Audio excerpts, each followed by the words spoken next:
नमस्कार दोस्तों, कैसे हैं आप लोग। मिनिमम सपोर्ट प्राइस को लेके फार्मर्स काफी एजिटेशन कर रहे हैं, आपने सुना ही होगा। मिनिमम सपोर्ट प्राइस एक ऐसा रिजीम है जहां पे गेहूं, चावल और 21 और क्रॉप्स के लिए सरकार गारंटेड अमाउंट ऑफ कुछ पैसा देता है और वो पैसा कम से कम फार्मर्स की जो लागत है उससे 50% ज्यादा होता है। ठीक है भाई।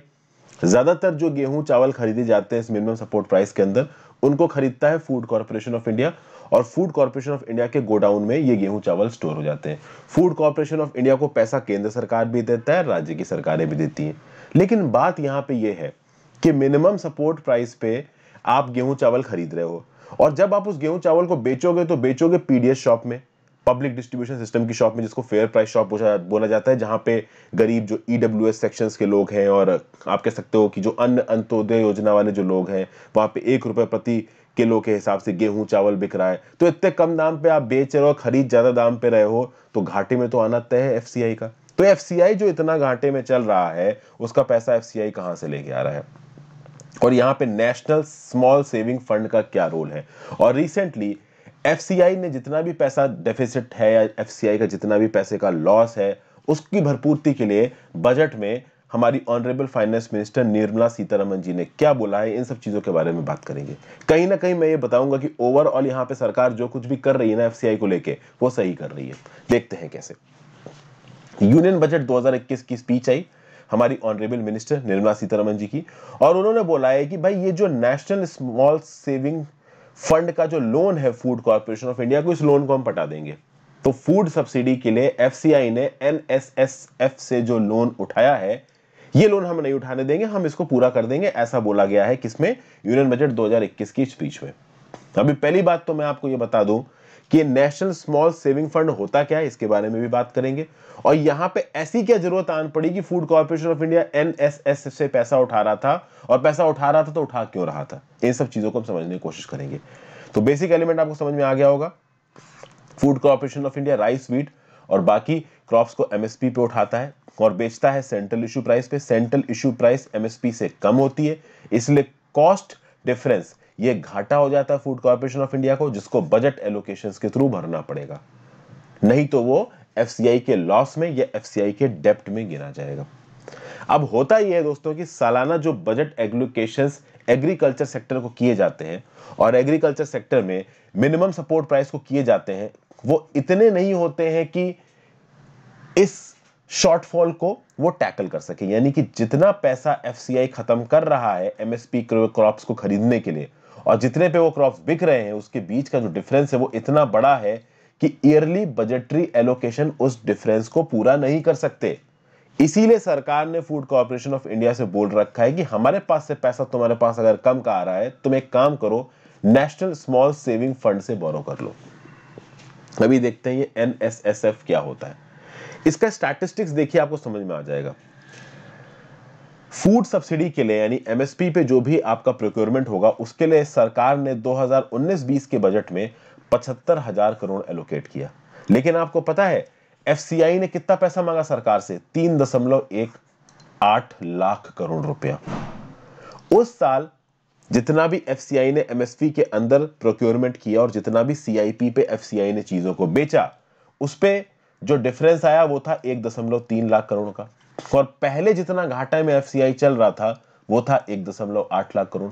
तो ओवरऑल एफसीआई 3.18 लाख करोड़ घाटे में चल रहा है। और 3.18 लाख करोड़ जो ऑर्गेनाइजेशन घाटे में चल रहा है एफसीआई, इसको बजट में एलोकेट कितना कर रही है सरकार? 75,000 करोड़ रुपए। यानी साफ साफ दिख रहा है कि जो फूड सब्सिडी है ये सस्टेनेबल नहीं है। क्यों सस्टेनेबल नहीं है? क्योंकि भाई एफसीआई का खर्चा बहुत हो रहा है। केवल 2019-20 में एफसीआई का खर्चा हो रहा है 1.3 लाख करोड़ का, जो कि जिसके पैसे एफसीआई के पास नहीं है। पहले से एफसीआई 1.8 लाख करोड़ का उधार लेके अपने ऊपर घूम रहा है।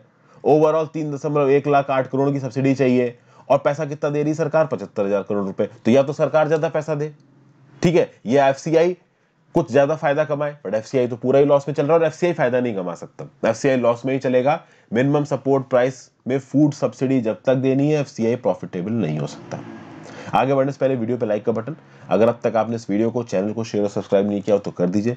मुझे हेल्प करने के लिए आप ज्वाइन बटन दबा के चैनल के मेंबर बन सकते हैं। ऐसी इंटरेस्टिंग वीडियोस में फ्री ऑफ कॉस्ट आपके लिए लेके आऊंगा। टेलीग्राम ग्रुप में आपको इस लेक्चर की पीडीएफ भी मिल जाएगी। इंस्टाग्राम पे फॉलो करके आप अपनी जरूरी डाउट्स पूछ सकते हैं। ज्वाइन बटन का, इंस्टाग्राम का और टेलीग्राम का लिंक आपको नीचे डिस्क्रिप्शन बॉक्स में मिल जाएगा। आप समझते हैं ये नेशनल स्मॉल सेविंग फंड क्या होता है। अगर नेशनल स्मॉल सेविंग फंड को समझना है तो यूट्यूब में जाओ और यूट्यूब के सर्च बॉक्स में सर्च मारो public account of India Laxmikanth, मेरे नाम हर्षित के साथ, हर्षित द्विवेदी पूरा नाम भी टाइप कर सकते हो आप। तो उसमें आपको एक वीडियो दिखेगी सबसे पहले V111 consolidated fund of India, public account of India और आपका कंटिजेंसी फंड ऑफ इंडिया। तीनों के बारे में मैंने यहाँ पे आपको बताया। Public account of India article 266 के अंदर आता है, तो समय मिले तो ये वीडियो देख लो। लक्ष्मीकांत की सीरीज जिसने देख रखी है उसने ये वीडियो देखी होगी। साथ साथ 3 साल पहले लगभग मैंने एक वीडियो बनाई थी जहां पे मैंने आपको पब्लिक अकाउंट ऑफ इंडिया और कंसोलिडेटेड फंड और कंटिजेंसी फंड को समझाने की कोशिश की थी। तो अगर समय मिले तो ये वाली वीडियो देख लेना, जरूरी नहीं है अगर आप ये V111 वाली वीडियो देख लेते हो तो इट्स इनफ। ये जो नेशनल स्मॉल सेविंग फंड है ना दोस्तों, this is basically a part of public account of India. ठीक है भाई, इस नेशनल स्मॉल सेविंग फंड को पब्लिक अकाउंट ऑफ इंडिया के अंदर शुरू किया गया था 1999 में। Public account of India article 266 के अंदर ऑपरेट करता है। ठीक है, और सिंपल बात है, पब्लिक अकाउंट ऑफ इंडिया उस पैसे की डीलिंग के लिए बनाया गया है जो पैसा सरकार का नहीं है, जो पैसा लोगों का है, या फिर वो पैसा जो बैंकिंग डिपॉजिट्स के नेचर का है। फॉर एग्जांपल, आप मान लीजिए आपने म्यूचुअल फंड में पैसा इन्वेस्ट किया, आपने अपने एनपीएस में पैसा डाला, तो इस प्रकार का पैसा पब्लिक अकाउंट ऑफ इंडिया में जाएगा। कहीं ना कहीं उस पैसे की देखरेख करना सरकार का काम है, बट वो सरकार का पैसा नहीं है। अगर वो सरकार का पैसा होता तो कंसोलिडेटेड फंड ऑफ इंडिया में जाता। कंसोलिडेटेड फंड ऑफ इंडिया में जो पैसा जाता है वो सरकार का पैसा होता है। ठीक है, सरकार उसको अपने हिसाब से खर्च कर सकता है, लेकिन पब्लिक अकाउंट ऑफ इंडिया में जो पैसा बढ़ा है उसको सरकार अपने हिसाब से खर्च नहीं कर सकती। पब्लिक अकाउंट ऑफ इंडिया बहुत बड़ा है। उस डेफिनेशन में एक छोटी चीज आती है जिसको बोलते हैं नेशनल स्मॉल सेविंग फंड। इस नेशनल स्मॉल सेविंग फंड को, एनएसएसएफ को, गवर्नमेंट ऑफ इंडिया एडमिनिस्टर करता है। Ministry of finance, department of economic affairs to be precise, इस फंड को एडमिनिस्टर करता है under national small saving fund custody and investment rules 2001। इन रूल्स को प्रेसिडेंट ने फ्रेम किया था under article 283 clause 1 of the constitution. अब आप बोलोगे आर्टिकल 283 क्या है, तो भैया आर्टिकल 283 में कुछ नहीं लिखा है, केवल इतना लिखा है कि public account, contingency fund, consolidated fund, इसमें जो भी पैसा आ रहा है उसको कैसे खर्च किया जाएगा, बस यही लिखा हुआ है आर्टिकल 283 में। ऑब्जेक्टिव क्या है नेशनल स्मॉल सेविंग फंड का, तो इसका ऑब्जेक्टिव ही है कि जो स्मॉल सेविंग्स है उनको कंसोलिडेटेड फंड ऑफ इंडिया से अलग तरीके से ऑपरेट करिए, एक ट्रांसपेरेंट मैनर में, एक सेल्फ सस्टेनिंग मैनर में। क्योंकि कंसोलिडेटेड फंड ऑफ इंडिया में वो पैसा आएगा जो सरकार खर्च करेगी। स्मॉल सेविंग स्कीम्स वाले पैसे को सरकार सीधे सीधे खर्च नहीं कर सकती है, तो एनएसएसएफ एक अकाउंट ही पूरा अलग बना दिया पब्लिक अकाउंट ऑफ इंडिया के अंदर। और खास बात दोस्तों ये है कि एनएसएसएफ का जो भी खर्चा होगा उसको कभी भी सरकार के खर्चे की तरह नहीं दिखाया जाएगा। तो एनएसएसएफ में अगर कोई ट्रांजैक्शन होता है या पब्लिक अकाउंट ऑफ इंडिया में कोई ट्रांजैक्शन होता है तो वो फिस्कल डेफिसिट में काउंट नहीं होगा। आप देखिए सरकार यहां पे कितनी चालाक, कितनी शानी है। पब्लिक अकाउंट ऑफ इंडिया से अगर कोई लेन देन होता है तो उसको फिस्कल डेफिसिट में काउंट नहीं किया जाएगा। फूड कॉर्पोरेशन ऑफ इंडिया पैसा कहां से उठा रहा है? आपका उठा रहा है एनएसएसएफ से। एनएसएसएफ किसका पार्ट है? पब्लिक अकाउंट ऑफ इंडिया का। तो पब्लिक अकाउंट ऑफ इंडिया से अगर पैसा उठाया गया है मार्केट में तो उसको देश के उधार में काउंट नहीं किया जाएगा। Food corporation of India MSP चलाने के लिए एनएसएसएफ से पैसा उठा रहा है और उसको उधार में दिखा भी नहीं रहा है। तो सरकार एक समय पे उधार भी उठा रही है और फिर यह भी बोल रही कि उधार नहीं है, हमारा फिस्कल डेफिसिट कम है। तो यह होता है लोगों को बेवकूफ बनाना। स्मॉल सेविंग इंस्ट्रूमेंट्स में 3 प्रकार के डिपॉजिट्स आते हैं। एक होते हैं आपके पोस्टल डिपॉजिट्स, एक होते हैं सेविंग सर्टिफिकेट, एक होते हैं social security schemes. Postal deposits के अंदर क्या आते हैं? तो भाई पोस्ट ऑफिस में आपने कोई सेविंग अकाउंट खोल रखा है या छोटे छोटे रिकरिंग डिपॉजिट किए, भाई आप हर महीने जाके 500-500 रुपए जमा करते हो। गांव में लोग ऐसा बहुत करते हैं। तो पोस्टल डिपॉजिट्स जितने भी होते हैं, अगर आपने किसान विकास पत्र खरीदा है, नेशनल स्मॉल सेविंग सर्टिफिकेट्स खरीदे हैं, बहुत सारे लोग खरीदते हैं, टैक्स फ्री इंस्ट्रूमेंट्स हैं, तो इस प्रकार की चीजें भी एनएसएसएफ में आती हैं, यानी स्मॉल सेविंग इंस्ट्रूमेंट्स में आती हैं। और सोशल सिक्योरिटी स्कीम्स, तो पब्लिक प्रोविडेंट फंड तो हर कोई इस्तेमाल करता है आज की डेट में। जो जॉब कर रहा है या स्टूडेंट भी, उसका पीपीएफ अकाउंट तो घर वाले खुलवा ही देते हैं। हर महीने आपकी जो भी सहूलियत हो 2000, 5000, 10,000, 15,000 डालते रहो। ठीक है, कल के डेट में आप लोग IAS बन भी जाओगे तो एनपीएस तो आपका हो गई, आप लोग थोड़ा बहुत पीपीएफ में पैसा डालोगे, सोचोगे कि जब बुढ़ाते हो जाएगा तो हम लोग पीपीएफ से निकाल के खर्च करेंगे। सीनियर सिटीजन सेविंग स्कीम, इसमें भी जो पैसा खत्म किया जाता है उसको भी आप स्मॉल सेविंग इंस्ट्रूमेंट में ही मानते हैं। तो ये बेसिकली स्मॉल सेविंग इंस्ट्रूमेंट्स की डेफिनेशन है जो कि एनएसएसएफ के एम्बिट के अंदर आता है। और एफसीआई को सरकार ने बोल दिया कि तुम एनएसएसएफ से उधार ले लो। अब समझिए, एफसीआई हर साल मिनिमम सपोर्ट प्राइस में जो भी पैसा उठाता है एनएसएसएफ से, और बाद में उसको सरकार से जो भी पैसा मिलता है, जो भी क्रॉप्स को बेच के पैसा मिलता है, उसमें जो भी नुकसान होता है या जो भी डेप्ट होता है, उधार होता है एफसीआई का, वो कहां से आ रहा होता है? वो आ रहा होता है एनएसएसएफ से। लेकिन वो सरकार के डेप्ट में नहीं गिना जाता, उस पर थोड़ी देर में आते हैं।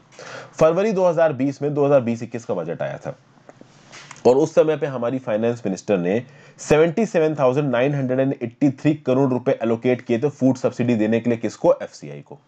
लेकिन मार्च 2020 तक एफसीआई के ऊपर जो टोटल कर्जा था वो 2.5 लाख करोड़ का था। ठीक है भाई, मार्च 2020 तक टोटल खर्चा फूड सब्सिडी का एफसीआई का उस साल का यानी 2019-20 का और उससे पहले के सालों का 2.5 लाख करोड़ था। और सरकार दे कितना रही है? 77,983 करोड़, लगभग 78,000 करोड़ दे रही है। और उधार कितने का है? 2.5 लाख करोड़ का है। तो एफसीआई बोलेगा भैया हम पैसा कहां से लाएं? तो सरकार क्या बोल देगी एफसीआई को? तुम एक काम करो, एनएसएसएफ के पास चले जाओ और एनएसएसएफ पैसा ले लो। एफसीआई एनएसएसएफ के पास गया। एनएसएसएफ फंड को जो लोग भी चला रहे हैं वो सरकार के अंदर काम करते हैं। अब ये एनएसएसएफ का रेगुलेशन तो सरकार के हाथ में ही है ना, भले ही पैसा लोगों का है तो क्या हुआ है। तो अब आपने किसान विकास पत्र खरीदा, उसमें पैसा डाल दिया, वो कहां चला गया? एनएसएसएफ में चला गया। आपको क्या पता कि वो पैसा तो भैया एफसीआई के पास जा रहा है, ठीक है, एमएसपी को फाइनेंस करने के लिए। वो अलग बात है कि वो वापस आ जाएगा, क्योंकि सरकार अगर कोई पैसा उठा रहा है तो वो वापस कर देती है। बट कहीं ना कहीं से सरकार को फायदा क्या हुआ? सरकार को फायदा ये हुआ कि ये सरकार की फिस्कल डेफिसिट में काउंट नहीं होगा। फिस्कल डेफिसिट क्या होता है कि सरकार की जितनी कमाई और सरकार ने जितना खर्चा किया उसके बीच का फर्क, जितना खर्चा कमाई से ज्यादा है वो हो जाएगा फिस्कल डेफिसिट। अब कुल मिला के देखा जाए तो एनएसएसएफ से जो पैसा उठाया गया वो भी एक प्रकार का उधारी है, लेकिन इसको फिस्कल डेफिसिट में नहीं गिना जाता है। यही चालूपंथी करती है सरकार। सरकार एट द सेम टाइम बहुत सारी बेनिफिशियल पॉलिसीज भी चला रही है एमएसपी जैसी, जिससे वो लोगों को दिखा सके कि देखिए हम आपके लिए काम कर रहे हैं, और साथ साथ फिस्कल डेफिसिट भी कम दिखाती है। तो इंटरनेशनल एजेंसीज को और देश के लोगों को दिखाती है कितने कम उधार में देखिए हमने कितना अच्छा अच्छा काम कर लिया। बट एक्चुअली में उधार तो है, भले ही वो एनएसएसएफ का है, और एनएसएसएफ को उधार को आप फिस्कल डेफिसिट में काउंट नहीं करते, इसका मतलब ये नहीं है कि वो उधार है, वो उधार ही है और उधार चुकाना पड़ता है और इस बार चुकाना पड़ रहा है। और ऐसा नहीं कि सरकार ये जो कुछ भी कर रही है इसको कभी पॉइंट आउट नहीं किया गया। इन सब चीजों को पॉइंट आउट करने के लिए जो हमारी कॉन्स्टिट्यूशनल एजेंसी है, कंट्रोलर एंड ऑडिटर जनरल, एक सवाल है, कैग से रिलेटेड कॉन्स्टिट्यूशनल आर्टिकल्स कौन कौन से हैं? नीचे कमेंट बॉक्स में बताइए। तो कैग ने अपनी रिपोर्ट दी और ये रिपोर्ट पार्लियामेंट के सामने आई जनवरी 2019 में। कैग ने बोला कि भाई ये जो फिस्कल रिस्पांसिबिलिटी और बजट मैनेजमेंट एक्ट बना है 2003 का, इसका तो ओपन आर्म, खुलेआम वायलेशन कर रही है सरकार। कैग रिपोर्ट आई, उसने बोला compliance of the FRBM act, ये तो कॉम्प्लियंस हो ही नहीं रहा है, तो वॉलेट हो रहा है। कैसे वॉलेट हो रहा है भाई? सरकार ऑफ बजट फाइनेंसिंग कर रही है for revenue as well as capital spending. Of budget financing मतलब कि पैसा आप खर्च कर रहे हो रेवेन्यू खर्चों के लिए, कैपिटल खर्चों के लिए, लेकिन ये पैसा आप कहीं और से उठा रहे हो। तो भाई बजट में आपने ये नहीं दिखाया कि आप एनएसएसएफ से पैसा उठाओगे, लेकिन एनएसएसएफ से पैसा उठा के आपने वहां पे खर्च कर दिया। तो है वो उधार, बट उधार आपने उसको बजट में दिखाया नहीं, तो ये गलत है। कैग ने बोला this is not a responsible financial practice. ये एनएसएसएफ भाई लोगों का पैसा है और इस लोगों के पैसे को उठा के आप गवर्नमेंट स्कीम में नहीं लगा सकते, गलत बात है। और अगर लगा रहे हो तो प्रॉपर तरीके से बजट में दिखाओ, वो भी तुम नहीं दिखा रहे हो, तो ये गलत बात है। ये फाइनेंशियल फिगर्स का जो खिलवाड़ है ये सही नहीं है, ठीक है। और कहीं ना कहीं इस बार इसको कहीं ना कहीं हमारी सरकार रिजॉल्व करने की कोशिश कर रही है, ये अच्छी बात है। 2020-21 के बजट के जब रिवाइज्ड एस्टिमेट्स आए, सरकार ने बोला कि भैया हम एफसीआई को 3.44 लाख करोड़ रुपया दे रहे हैं और हम एनएसएसएफ का लोन ही हटा देंगे। लेकिन अब प्रॉब्लम इसमें भी है, मतलब भले ही अब देखिए पिछले 2019-20 में सरकार कितना दे रही थी, यहां पे देखिए हमने फिगर देखा, 20-21 के लिए सरकार दे रही थी लगभग 78,000 करोड़ रुपीस, ठीक है। 2019-20 के लिए सरकार दे रही थी लगभग 75,000 करोड़ रुपए। कुछ लमसम इस बार भी इतना ही था, 80-90 हजार करोड़ रुपए, लेकिन वो इनफ नहीं है। सरकार को चाहिए ज्यादा पैसे। 20-21 का कितना है? 20-21 का 78,000 करोड़ रुपीस है, ठीक है। 21-22 में भी यही एक्सपेक्ट किया गया था कि 80-90 हजार करोड़ होगा, ओके। लेकिन 21-22 में ज्यादा रखा गया और 20-21 के जो रिवाइज एस्टिमेट्स निकल के आ रहे हैं वो रिवाइज एस्टिमेट्स बोल रहे हैं कि एफसीआई की फूड सब्सिडी के लिए 3.44 लाख करोड़ दिया जाएगा और हम पूरा का पूरा उधार उतार देंगे एनएसएसएफ का। उतारना जरूरी भी है, सरकार की इमेज के लिए जरूरी है, क्योंकि लोग बेवकूफ नहीं है, लोगों को समझ में आने लगता है धीरे धीरे। लेकिन प्रॉब्लम यह है कि इस बार इस लेवल पे फूड सब्सिडीज बांटी गई हैं कि अब जो सब्सिडी क्लेम करेगा एफसीआई वो लगभग होगा 4.6 लाख करोड़, जिसमें से इस फाइनेंशियल ईयर में ही 2.2 लाख करोड़ खत्म कर दिया गया है और इससे पहले का 2.4 लाख करोड़ का खर्चा बाकी। तो पहले का लगभग 2.4 लाख करोड़ का खर्चा बाकी हो, जनवरी 21 तक 2.2 लाख करोड़ तो इसी साल खत्म कर दिया गया है। तो 4.6 लाख करोड़ रुपया एफसीआई मांगेगा सरकार से एनएसएसएफ का पूरा लोन चुकाने के लिए। लेकिन एफसीआई को सरकार दे कितना रही है? वो दे रही है 3.44 लाख करोड़। कब तक का? 31 मार्च 2021 तक का। लेकिन 21 जनवरी 2021 तक की हालत खराब है, 4.6 लाख करोड़ के घाटे में। तो इस 3.44 लाख करोड़ देने के बावजूद भी पूरा एनएसएसएफ का लोन नहीं उतरेगा। लेकिन कम से कम ट्रांसपेरेंसी आएगी, कम से कम सरकार यहां पे एनएसएसएफ का उधार उतार रही है, कम से कम सरकार यहां पे दिखा तो रही है कि भाई हम फाइनेंशियल रिस्पॉन्सिबल हैं, हम कहीं ना कहीं जहां से भी जैसे भी उधार उठाएंगे तो उसको चुकाएंगे। तो आप समझिए दोस्तों, ये जो एमएसपी जैसी चीज है जिसको फाइनेंस करना सरकार के लिए कितना मुश्किल है। सरकार अपने बजट एस्टिमेट से पैसा नहीं खत्म करना चाहती, उसके पास पैसा है ही नहीं, सरकार एनएसएसएफ से पैसा निकाल के एमएसपी में खत्म कर रही है। समझ गए ना? तो भले तो अब आप समझ लो कि एमएसपी में पैसा अगर इस तरीके से निकाला जा रहा है तो ये जो फार्मर्स की डिमांड है कि हर चीज पे एमएसपी दो और उसके लिए लीगलाइज करो और दाम बढ़ाओ, ये पॉसिबल नहीं है। ठीक है, तो आई होप आपको ये पूरा का पूरा टॉपिक समझ में आ गया हो। Thank you for watching friends, have a great day, good bye. Video को लाइक किए बिना मत जाना।